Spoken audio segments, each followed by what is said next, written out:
Good morning, everyone. It is so good to be here with you today.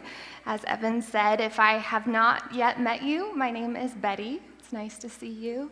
And if I do know you, then it's good to see you again. Good morning. I'm glad to be able to share with you as Derek and Jerry are away this week. And we have been walking through this series called He Gets Us, where we are reminded that in so many aspects of our life, even when we feel alone, He gets us. So last week, Derek opened it up by talking about anxiety and how that is a common human experience and that Jesus is very much present in that. And then this week, we are going to talk about struggle. The struggle is real, is it not? I know that as I say that, I don't really have to build the case too much because struggle is not a stranger for any of us. And I know that as soon as that word comes into mind, there's a million examples that run through your head of the ways that you have struggled or that you have walked with somebody else who has struggled. And in the past few months of my life, I have known struggle in a different way than I did before. And I'm going to sound a little bit like Derek Kyleman for a second when I say that there are some things that I would love to be able to tell you this morning that I can't yet say. But I'm going to try to communicate the best I can. Maybe someday I'll be able to share more, but there are some things that I can't completely share. But I would like to share with you the beginning of some of the struggle of the last few months for me. It started off so exciting, one of the most magical and beautiful and fairy tale parts of my life as I got married 6 months ago. And we set off on an adventure. We were excited to start life together. We were so excited to have a home together and be able to walk through this adventure of life. And so we set off on an adventure of our honeymoon. We were a little bit unconventional. Instead of going to a beach or on a cruise or to a big city, we decided we were going to go to Africa, because why not? So we go to Africa, we go to Uganda. We have this amazing experience on this 5-day safari. Got to hike with gorillas and see elephants, and it was so magical, so beautiful. And then we were going to travel up to northern Uganda. And my husband spent several years off and on working and serving in South Sudan. And some of the local people from South Sudan that he lived life with while he was there and that he got to know, they were displaced from their homes, from their community, and now they're living as refugees in northern Uganda. And they've been there since 2017. And so they, of course, became very close with my husband during his time serving and living in Uganda, or in South Sudan. And so he wanted to be able to introduce me to them, and they're like family, and so they wanted to be able to celebrate with him. So we take this treacherous bus ride up to northern Uganda, which is a whole other story, and we are welcomed by my husband's friend, Alex. And he's kind of like a father to his community. And this is the third time in his life that he's been displaced and lived as a refugee. And he welcomed us. He gathered all the local pastors of that region and had them pray over us and bless us. And then he welcomed us into his home, which home there means a plot of land that they are given as refugees, and then they build these little mud huts for all the members of their family and their community. So he welcomes us onto this compound and gathers his family and the neighbors and friends, and they blessed us with this amazing celebration. They blessed us with the best food they had to offer, that they spent all day cooking. They prepared songs and dance to help celebrate us. He had one of his neighbors come and measure us and then get a bunch of ladies together and create these matching African outfits. It was one of the most humbling experiences of my life, as these people, many of whom live on less than $1 a day, and who have been displaced from their homes for years and have very little blessed us abundantly and welcomed us into this place and celebrated us. It was so humbling. So we stayed in their community with them for a couple of days, and then we were going to make our way back down to southern Uganda, where we were going to finish out our honeymoon, and then we were going to fly back home.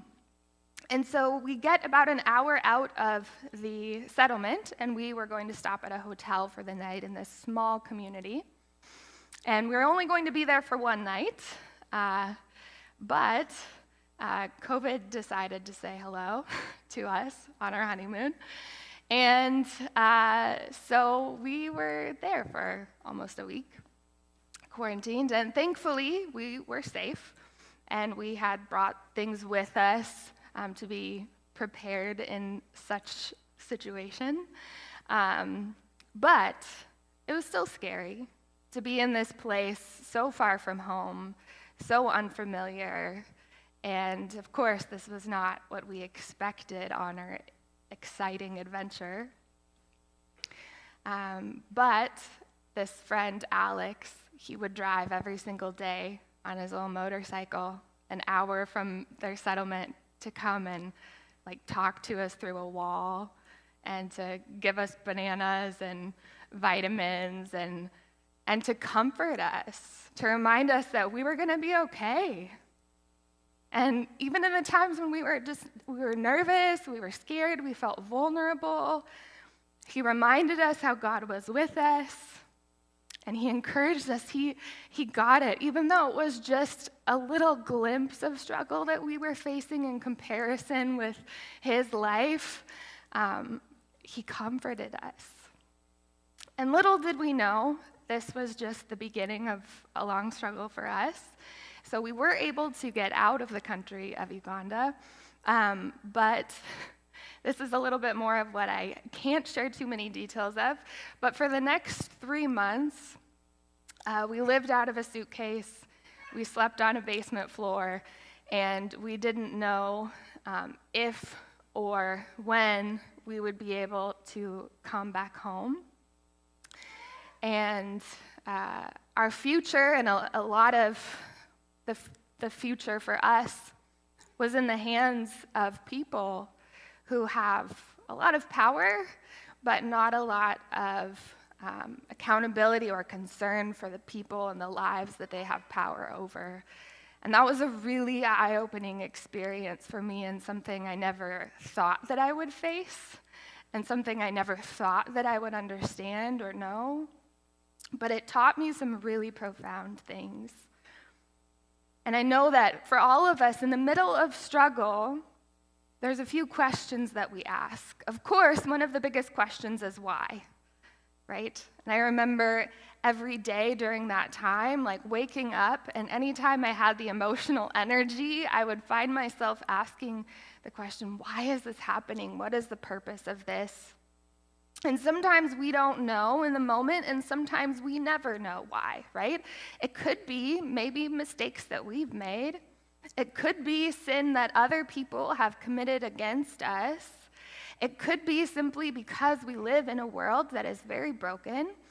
Or it could be because God is doing something bigger that we cannot yet see. Or it could be a combination of some or all of those things. We don't always know. And we don't always ever find out.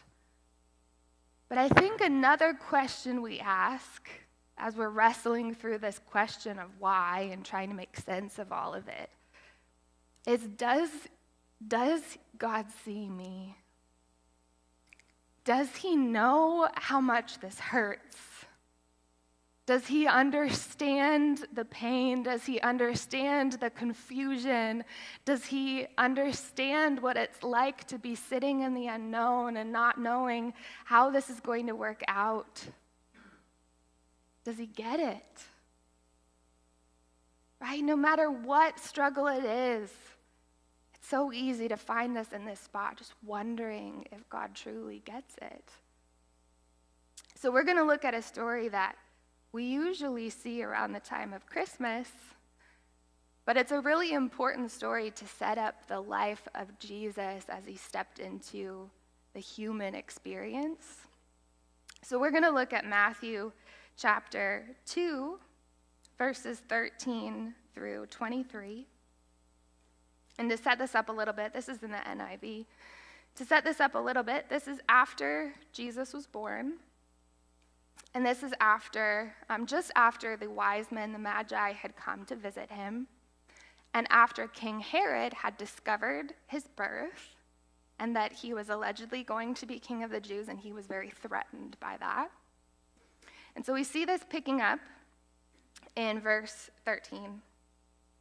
When they had gone, an angel of the Lord, so they meaning the Magi, when they had gone, an angel of the Lord appeared to Joseph in a dream. "Get up," he said, "take the child and his mother and escape to Egypt. Stay there until I tell you, for Herod is going to search for the child to kill him." So he got up, he took the child and his mother during the night and left for Egypt, where he stayed until the death of Herod. And so was fulfilled what the Lord had said through the prophet, "Out of Egypt I called my son." When Herod realized that he had been outwitted by the Magi, he was furious, and he gave orders to kill all the boys in Bethlehem and its vicinity who were 2 years old and under, in accordance with the time he had learned from the Magi. When what was said through the prophet Jeremiah was fulfilled, "A voice is heard in Ramah, weeping and great mourning, Rachel weeping for her children and refusing to be comforted, because they are no more." After Herod died, an angel of the Lord appeared in a dream to Joseph in Egypt and said, "Get up, take the child and his mother, and go to the land of Israel, for those who are trying to take the child's life are dead." So he got up, took the child and his mother, and went to the land of Israel. But when he heard that Archelaus which is the son of Herod, was reigning in Judea in place of his father Herod, he was afraid to go there. Having been warned in a dream, he withdrew to the district of Galilee, and he went to live in a town called Nazareth. So it was fulfilled what was said through the prophets, that he would be called a Nazarene. So we see in this story quite a roller coaster, starting with the life of Mary and Joseph. And knowing a little bit of their backstory as well, I'm sure this wasn't how they expected the beginning of their life together to go. They were in a time preparing to be married, and then an angel shows up to Mary and Joseph, and they get these news in different ways, right? Mary is found to be with child, and she's a virgin. This isn't how she expected her life to go. And the same with Joseph. And they had to face a lot of the social tensions that came with that at the time. And that's a huge responsibility. It's an exciting, amazing news that they received, but there, I'm sure, was a weight that came with that. And then here they are being seen running for their lives, or at least to protect the life of their child, who they've been told is the Messiah. That's a pretty weighty experience. And so when we see that Jesus comes into the world, and we think about this sometimes during Christmas time, that he could have chosen to be born into royalty, or to someone rich, or even into a family and a situation that was secure and safe. But we see that he was basically born a refugee, to a refugee family. And if we look into the history, we see that Herod died about 3 to 4 years after Jesus was born. So this wasn't just like a week away, hunkering down until it was safe to go back. This was years that they were just waiting, hoping that they wouldn't be found. And even when it was safe to return back to Israel, they still weren't able to go back to their hometown. They still had to go to another region in order to be safe. And this sets up the human experience for Jesus. And so as we see throughout his life, as he eventually steps into ministry, that he really did understand a life of struggle, a life of uncertainty. Even if he knew what was coming, and even if he knew eventually what would be fulfilled, that for his family, there was this deep experience of uncertainty and of struggle. And so when Jesus begins to interact with people, he does so not just out of a place of pity, but he ministers to them out of a place of genuine empathy. And we see this in multiple ways, right? Before Jesus starts his ministry, we see that he has this long period of fasting. He goes 40 days without eating. And then later we see him feeding the masses. He knows true hunger, right? And as he interacts with people who are outcasts from society and people who feel that they don't have a place to call home, Jesus knows this experience. Growing up, Jesus was misunderstood. Nobody got it. Nobody got the fact that he was the Messiah, that he was the chosen one, that he was the Son of God who was going to save all of Israel. He was incredibly and deeply misunderstood. And so when he interacts with people who are misunderstood and judged and outcast from society, he gets it. He gets all of it. He got it then, and he gets it now. A lot of times when we're walking through struggle, it might feel like no one gets us. I don't know if any of you, I'm sure some of you have had this experience where you're going through something really profound, and maybe you start to share this experience with someone. Like for myself, I was diagnosed with a condition that affects almost every system of my body, and I remember times telling somebody this, and they're like, oh, like I didn't feel good once, right? And they're like trying to be like, oh, I totally get how it feels, I totally get it. You're like, no, you don't, you really don't. So maybe you feel like no one gets it, and honestly, maybe no one really does. Maybe they try to, maybe they want to, maybe they attempt to show compassion or to understand, but maybe it's not possible for people sometimes to fully get it. But we can find comfort knowing that in all things, he really, really does get it. And if we take it a little step further, we see something else really profound, that the life of Jesus shows us that while he's so present in the struggle, that the struggle never lasts forever. The struggle never lasts forever. Sometimes we might look at stories of Jesus healing people during his ministry and think, wow, he healed them instantly. That's great. Must be nice that that problem, that struggle they're dealing with is suddenly gone. But sometimes we forget all of the years that led to that moment. If we think about the people who were lame or blind or deaf or outcast from society, their entire life until they encountered Jesus. Can you imagine how they felt those years leading up to that moment? Wondering, is this struggle ever going to end, or just assuming that it would never end?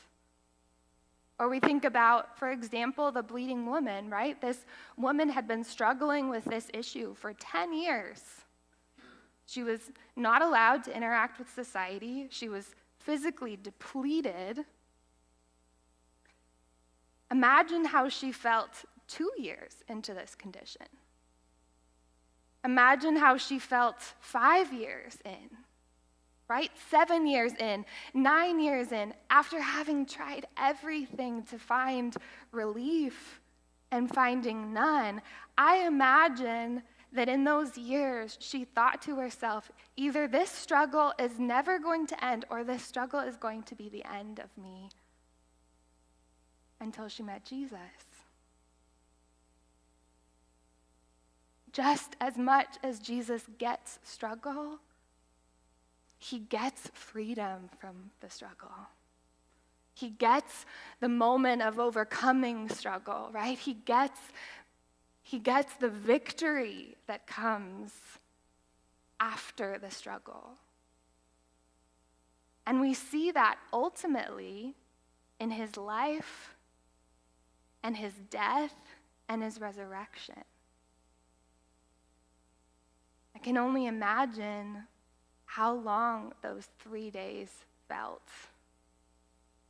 to the people who loved Jesus and didn't understand what was happening and how he could die and go through this brutal death. I can't imagine how long that felt. But the victory that came when Jesus rose from the dead shows us that struggle does not have to have the last word, ever. And that for those of us who have our hope in Jesus, that struggle does not have to be the end of us. That we can be reminded that he's not just present with us in the midst of struggle, but that he overcomes the struggle. That's really good news, is it not? So what does this mean for us? I think there's a few invitations here. The first is simply to receive the comfort and hope that comes knowing that Jesus gets it. That even if we're in the middle of a struggle and we don't know how long it's going to be, and that doesn't mean that it's going to be easy right away. It doesn't mean that it's going to be gone right away, but that in the midst of whatever struggle it is, that he is present with us. And we can find hope knowing that that struggle is not forever. And I think that's the first invitation, is to accept that hope and that comfort that we can have knowing that he gets it. And then the second is this. How can we embrace whatever struggle it is that we have walked through or maybe are walking through in order to get others, in order to be present in their struggle? Just as I think about Alex, who was present with us in that small moment of struggle, and knowing how Jesus was present with me in each moment that I didn't know what was going to happen next. How can we be that for others? Now I teach English as a second language, and I work with people from all over the world, many of whom now are living here and away from everything that they know, away from their homes, trying to figure out life in this new place. Some of them made that choice out of opportunity, but some of them made that choice because really that was kind of the only option for them. And as I hear their stories, as I listen to the life that they walk through, whether it's a refugee or as an immigrant, I've always had compassion for their stories. And I haven't experienced in any way close to what they are walking through or what they will continue to walk through. But I have more understanding now than I ever thought I would. And I believe that that is a gift from God. And I believe that that has given me the opportunity to love in a way that I might have I've tried to before, but didn't know how to before. If that makes sense. There are some things that we will never experience in order to, show that understanding to others, but all of us have walked through something. And how beautiful is it when we have the opportunity to be present with people in the middle of struggles, just as Jesus has been present with us. That we get to tangibly be that for people. Or even more than that, maybe there's a struggle that you have overcome, and you're on the other side of it, and there are people who are now in the trenches of it. How beautiful is it that maybe you can be an example of hope for them and a reminder that the struggle doesn't have to last forever. Or maybe you're still struggling with it, but you carry a hope with you, knowing that that struggle will not last for eternity, and people will be able to experience that hope because of your life. I think those are the two invitations for us. One, that we might just be comforted and given hope in the middle of whatever it is we're walking through. And two, that we might be that for others in the way that Jesus has been that for us.